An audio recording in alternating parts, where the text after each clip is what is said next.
This question of the day goes out to my strictly Xbox players. Do you know what Hall effect sensors are and trigger pull is?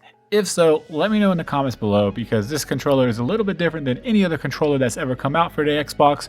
So I want to hear from you guys to see if you've been following along, or is this brand new territory for you guys. So let's hop right into it. First thing first, we're going to talk about what comes in the box with this one. If you've seen the G7, it's pretty much the same exact thing. You're going to get your controller, you're going to get your cable. This is like a 9-foot nylon cable. The cable itself has GameSir on it, so it's a nice cable. There's nothing wrong with it. It is USB-C to Type A, of course, and you do get some stickers and you get an instruction manual right here and stuff like that. So that's pretty cool.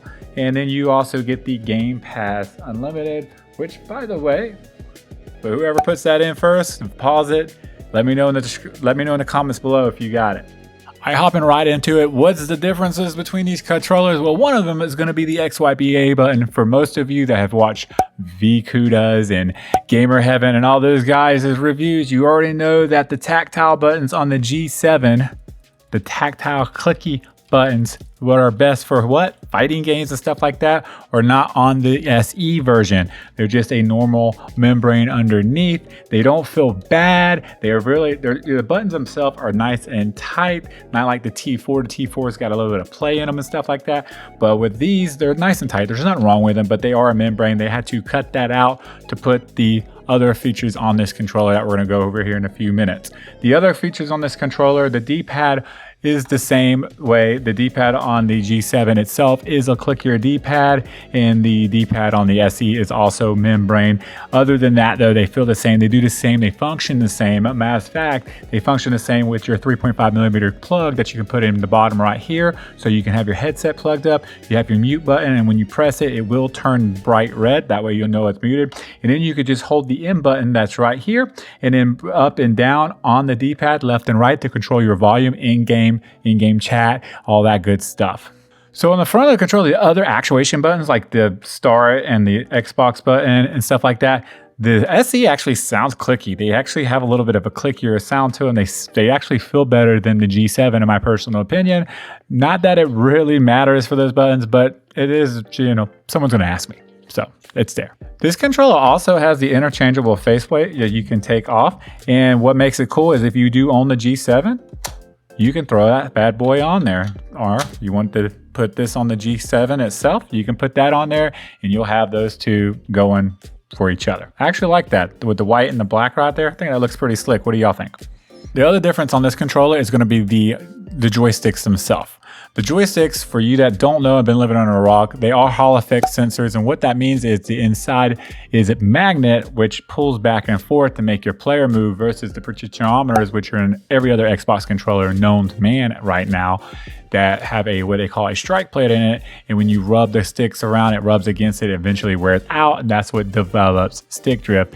The essential thing with these are it's never supposed to develop stick drift unless hardware itself, like the spring or something, messes up inside, but the sensor itself should never actually develop stick drift. So your controller should last longer this way with joysticks and stuff, and essentially other components on the controller ought to go out before the joysticks do. So your joysticks should last pretty much forever. These are perfect for people that use FPS game or play FPS games and use shooter games and want to sweat and be super good at a game they're probably never going to be in the 1% of. Just being real.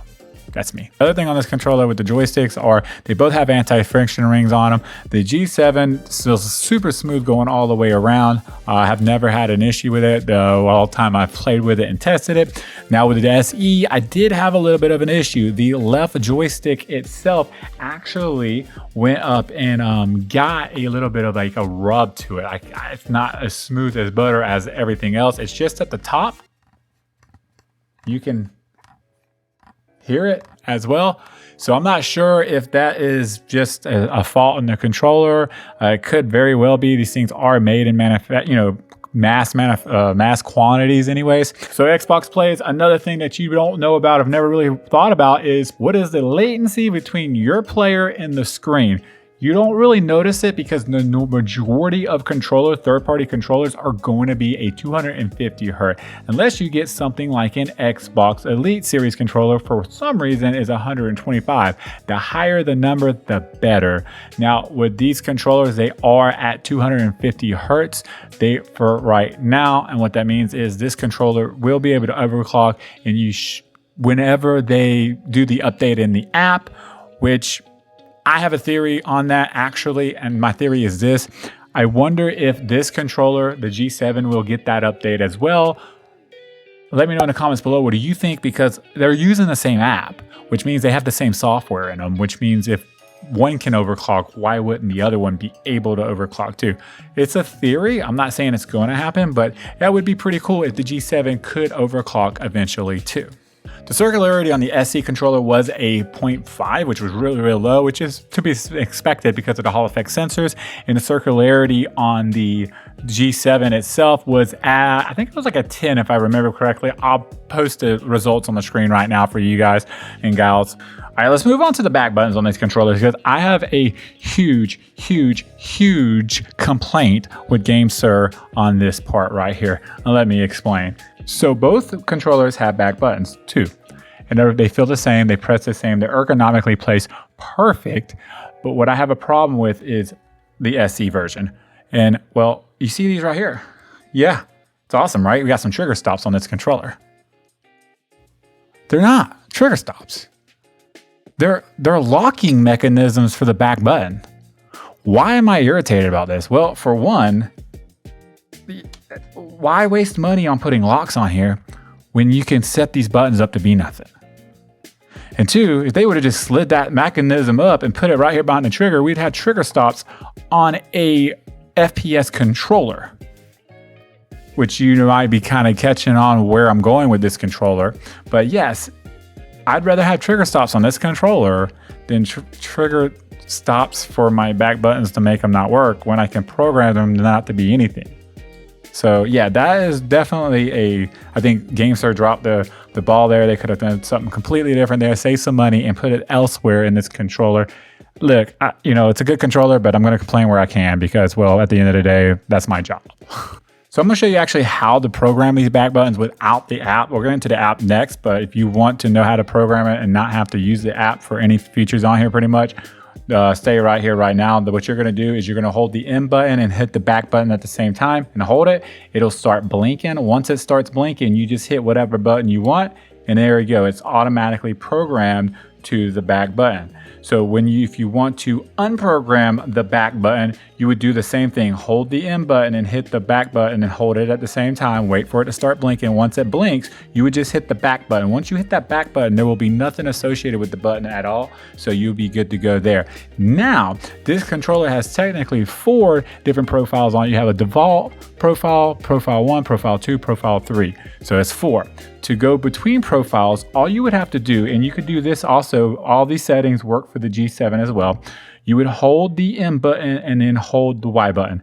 You would vibrate and then it blinks once. You're on default. If you do it again on B, it's going to blink, and then you're on the profile 1, profile 2, and then profile 3. Now with the G7 doing this and switching between the profiles, just the only thing I will say is I had to hold the buttons for a little bit longer than just pretty much pressing them. So when you go to do it, if you have the G7, hold the M button, hold the Y button, it'll eventually blink, or it'll eventually, like 3 or 4 seconds or whatever, it'll vibrate, and you can do the same exact thing going through the profiles and not having to use the app, or using the app once to set everything up in each profile and then never having to open the app again unless you want to try to update the controller or something like that. Now, when you hook up the controller and you turn on the app and stuff, make sure you check for your update for the SE, especially for the SE, because they said they will be a update come out for the 1000 hertz trigger pull rate, which will make your controller under a millisecond or right at a millisecond of delay time, or latency time between the controller and the Xbox itself. In the app itself, you'll be able to do things like your stick dead zones. You can play with that and set that up all the way you want it. You can make the sensitivity all the way up, so you're pretty much really sensitive. If you move the controller, it recognizes it. You shouldn't have to worry about bringing the dead zone up from there really, because there should be no stick drift in it on the SE version. But you might be able to play with that with the G7 more than with the SE. And then you also do that with the trigger dead zones. This does have hair triggers on it, but I watched VCuda talk about this and it didn't make sense after I listened to him and did it myself. I wouldn't turn the hair triggers on. What I would do is I literally just bring the dead zone all the way down to where your 100% will pull automatically. I mean, just barely touching it. It's pretty much hair triggers without having hair triggers on. And it's just, it works very, very well. You see the B-roll up on the screen that I'm playing right now, showing you it works, and it's pretty good. I like it. So definitely I would recommend doing that, setting up your controller. And also just want to throw out there are 4 rumble motors in this controller itself. You got 2 under the triggers and then 2 in the palms of your hand. Pretty much your Xbox controller, right? That's a lot of people ask about that nowadays. Yes, it has 4 rumble motors in it. They work really well. So which controller should you buy? Which controller is for which market? This is my honest opinion, and it's how I feel about this controller and both of these controllers.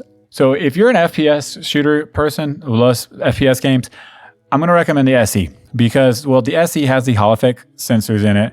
And, you know, realistically, at the end of the day, that's what's most important to us. I'm about to break my watch. At the end of the day is, you know, trigger pull and in dead zone and not having stick drift, you know, ever, because stick drift makes a huge difference in for FPS competitive games like Fortnite, Apex, Call of Duty, etc. So definitely I would recommend FPS games for this. Now, I would recommend other games with this that you use XYBA buttons more in, like your fighting games, right? Because what are you not, you know, like if you're playing Tekken or you're playing Mortal Kombat or you're playing games like that, you're going to use the D-pad more than the joysticks anyways. That's what I do when I play these style games and stuff. So I would assume everybody's like me. If you're not, let me know in the comments below why you would use the joystick over the D-pad. I'm just curious, so I may be able to learn something from you guys. But when I play, I'm hitting the buttons. I'm doing roll-offs and stuff with my thumbs, and I'm using the XYBA button more, and I'm getting that tactile feel of the buttons, which are supposed to be even quicker than the membrane of the controllers anyways. But yeah, so if you're playing games like that uses more D-pad and XYBA button, I'm going to recommend the G7. Tell me below what controller you're thinking about buying. Are you going to buy the SE or the G7?